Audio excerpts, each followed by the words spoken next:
see. Participation. There we go. Pardon me? Participation. Participation points.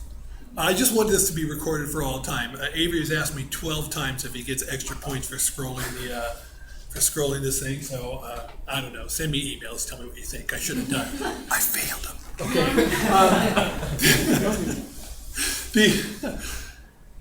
Okay. There we go.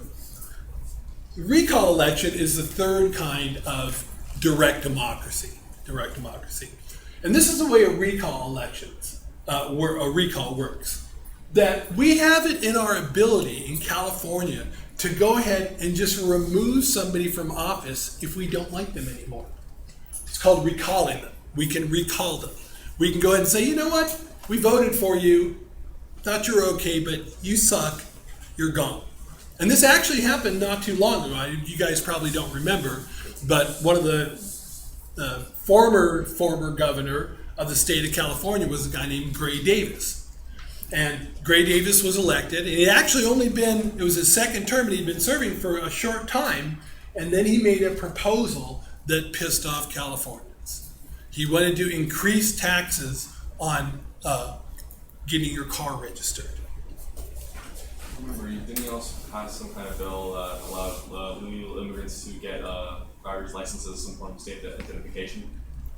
I don't remember. Well, that wasn't what the recall was about. That may have been part of it, but the main thing was that he voted to go ahead and increase. He sort of pushed to have the registration tax go up. And in California, you can mess with many things: our lawns, our houses. Don't mess with our cars. Mess with our cars. Go ahead, Craig. Can Californians recall appointed officials too? No. These are elected officials. Now, so this is the way it works. Same thing. People walking around with petitions, and I remember them walking around with petitions when Gray Davis was being recalled.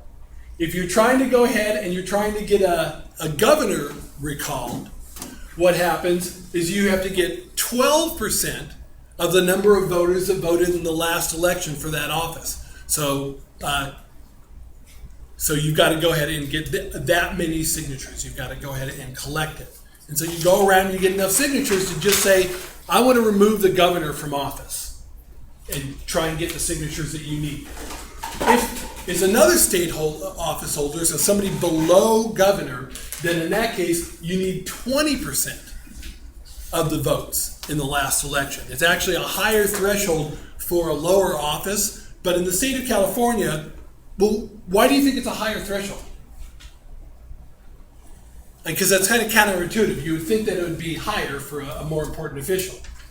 But in the state of California, what do you think happens on when you get to the lower officials? People don't vote. People don't vote, right? So actually the number of votes, like people vote for governor and then they get to, Board of Equalization or something like, excuse me? What? I don't even know what that means, right? Insurance commissioner. Who knows? So they actually make it a little bit higher. So you got to get 20%.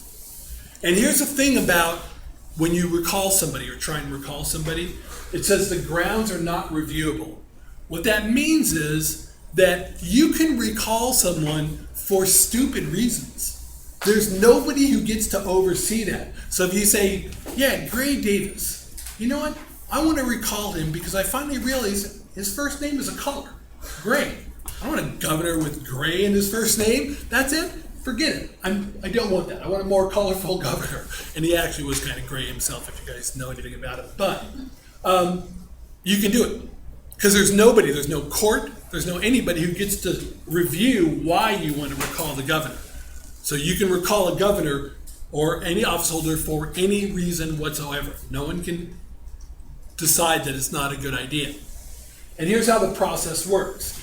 If you get enough signatures to go ahead and put it on the ballot, when you get that ballot to recall the governor, you basically get to vote twice. The first vote, part one, they'll ask you, should the governor be removed from office? And you basically vote yes or no. And so, if a simple majority say yes, then he'll be removed from office. But the second part of the ballot says, if he's removed, who should replace him? And then you'll have a list of people who are running to replace the governor. Now, the last time this happened, there were 138 people who were on that list to replace the governor if he was removed. One of them was Arnold Schwarzenegger, who eventually won. Some of the other people on the ballot, do you guys know who Gallagher is, the comedian? The guy who smashes the watermelons? Yeah. You guys never seen him? That guy. Yeah, he was one of the people who was running to replace the governor. You guys know who Gary Coleman is? You guys know Gary Coleman. Isn't he before your generation? Anyways, Gary Coleman was on the ballot.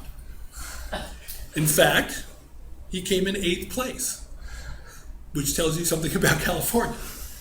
8th place. Okay. And then the last person on the ballot, well, there was one guy, I don't know what place he came in. His name was Richard Nixon. But it was actually, his name was Richard H. Nixon. The former president was Richard M. Nixon, and he also was dead. But I think that this guy thought, like, why not? Richard Nixon, I'll do it. But the other person who was on the ballot was a woman named Mary Carey. Now, even if you know who Mary Carey is, you're supposed to pretend you don't. Because Mary Carey's profession, which she's an actress in adult films, she's a porn star. And so she was among the 138 people who were running. She came in 10th place. Okay, so welcome to California. That's the way it works. And go, yes, Chris. So when you get This is being recorded, so be careful of the question you ask. yeah. So when you get the signatures to recall someone, they're not recalled right away. You have to do the ballot then right after. Yeah, you have they'll hold a special election. Okay.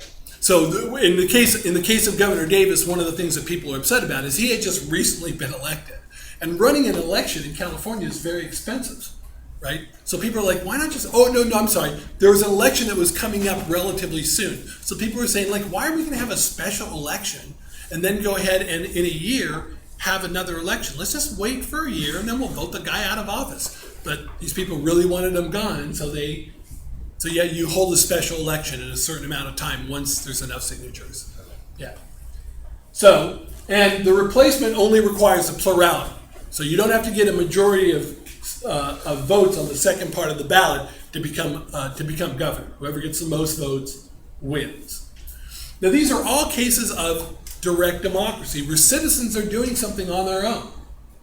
We can take the initiative, we can go ahead and do it on our own, and it doesn't really require anything on the part of our leaders to do anything. Californians can do it on their own. And so I'm going to stop here and we'll go on to the next slide or video.